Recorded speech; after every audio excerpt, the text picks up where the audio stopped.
नमस्कार प्रिय आत्माओं।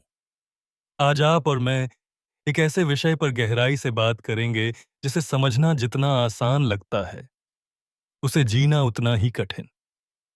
ये विषय है वर्तमान क्षण में जीना, द पावर ऑफ नाउ। हमारी आज की चर्चा न केवल ज्ञान आधारित होगी बल्कि अनुभव और अभ्यास आधारित भी होगी। तो आइए आरंभ करते हैं एक शांत स्थिर यात्रा अपने अंदर की ओर। भाग 1। समझिए, समय का भ्रम क्या है। क्या आपने कभी गौर किया है कि हमारा मन या तो अतीत में होता है या भविष्य में? मैंने ऐसा क्यों किया? काश मैं वैसा कह देता। अगर ऐसा ना हुआ तो क्या होगा? परंतु क्या आप जानते हैं, वर्तमान क्षण ही एकमात्र सच है। अतीत एक स्मृति है, भविष्य एक कल्पना। जब आप किसी सुंदर क्षण में होते हैं, जैसे कि सूरज की पहली किरण आपके चेहरे को छूती है या आपकी मां की मुस्कान आपकी ओर आती है, क्या उस समय आपको समय का बोध होता है? नहीं, क्योंकि आप उस क्षण में पूरी तरह उपस्थित होते हैं। भाग 2।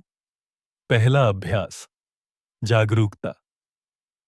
चलिए एक सरल ध्यान करें। अपनी आंखें बंद कीजिए।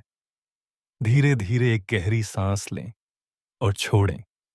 सिर्फ सुनिए अपने आसपास की आवाजें, पंछियों की, हवा की, पंखे की, शायद आपके दिल की भी।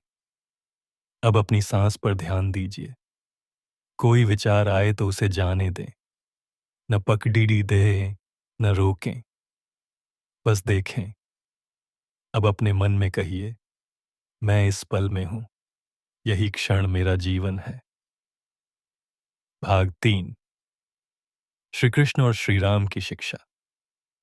भगवत गीता में श्री कृष्ण अर्जुन से कहते हैं, कर्म करो, फल की चिंता मत करो। यह वाक्य केवल एक आदेश नहीं है, यह एक आंतरिक रहस्य है। जब आप फल की चिंता छोड़ देते हैं, तब आप अब में होते हैं।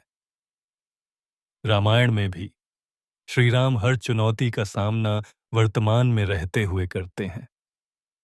न लंका की चिंता पहले की, न वनवास का शोक बार बार किया। यही धैर्य वर्तमान में जीने का फल है। भाग 4। जीवन की दौड़ और मानसिक थकान। आज हम सब एक ऐसी दौड़ में लगे हैं जहां कोई मंजिल दिखती ही नहीं। मुझे ये चाहिए, अब वो चाहिए, फिर वो नहीं मिला तो क्या होगा? और धीरे धीरे ये दौड़ हमें तनाव, चिंता और थकावट की ओर ले जाती है। पर अगर आप एक क्षण को रुकें, अपने आसपास को देखें, तो पाएंगे कि जो आप ढूंढ रहे हैं वो हमेशा से यहीं था, बस आप उसमें उपस्थित नहीं थे। भाग 5। दूसरा अभ्यास, शरीर की उपस्थिति। अब एक अभ्यास करते हैं। अपनी आंखें बंद कीजिए। इस बार अपने शरीर पर ध्यान दें। अपनी हथेलियों को महसूस कीजिए, अपने पैरों की उंगलियों को महसूस कीजिए, अपनी गर्दन के पीछे हल्का सा खिंचाव महसूस कीजिए। क्या आपने पहले कभी शरीर को इस तरह जाना? यही प्रेजेंस है, यही अभी है। भाग 6। सूफी संत रूमी और बुद्ध के विचार। सूफी संत रूमी ने कहा था, आज ही तुम्हारा असली जीवन है, कल एक भ्रम है और अतीत एक कहानी।